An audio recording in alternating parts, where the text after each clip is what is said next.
it was really, like I said, I've been watching a lot of South African movies recently. I think I'm going to start reviewing some of them.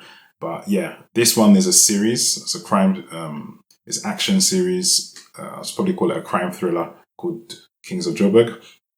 And I'd say it was, I would say it was, I would say it was good. I think particularly I think the first season was probably the best season. Lots of action, because there's lots of action, lots of surprises, lots of twists. But I think the biggest thing was that it was sort of a clear sort of storyline, and it was clear in terms of what people wanted and so on. I'd say second season, probably where it starts to get a bit more dark. But that one I would say is probably not as coherent, not as clear in terms of what everybody wants, what everyone's motivation is. I don't think it was as clear in that season. And then the third season, yeah, definitely. It felt like, I'd say third season, to be honest, felt like it could have been maybe 2 or 3 episodes less, and you could have still got the same output. It felt like it was kind of stretched out, that third season.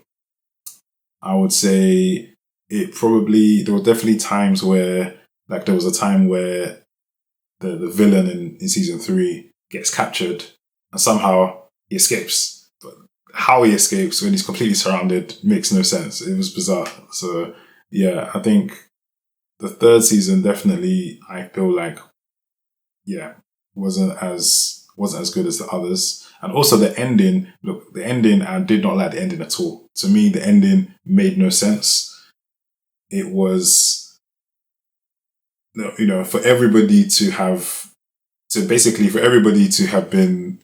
everybody not to have made it. It was kind of, I don't know, it made it seem sort of like a bit pointless, or how would I put it? It made it seem, I don't know, it wasn't as satisfying, because it felt like everything they've done was kind of a waste of time, because in the end, it was all for nothing kind of thing.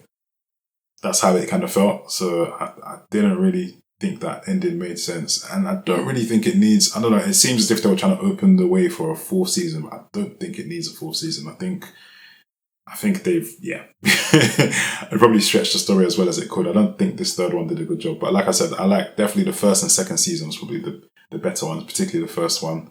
But acting was good. Generally, I think from the South African actors in particular, I think they did a good job. And there was someone that was in this movie that was in another movie that I've watched, which I'm probably going to, or in this series that was in another series that I'll probably review at a later point. She was Pinky in that one. That was Bad Influencer. So I'll definitely, don't know how many of you have watched Bad Influencer. That one's really, really good. But I think I'll definitely review that at a later point. But yeah, that's my honest views on Kings of Joburg. Definitely worth watching. At least I would say first season, definitely worth watching. There's a few spooky parts, I would say, but, well, more than a few spooky parts, but by and large, I think it was good. They did a good job.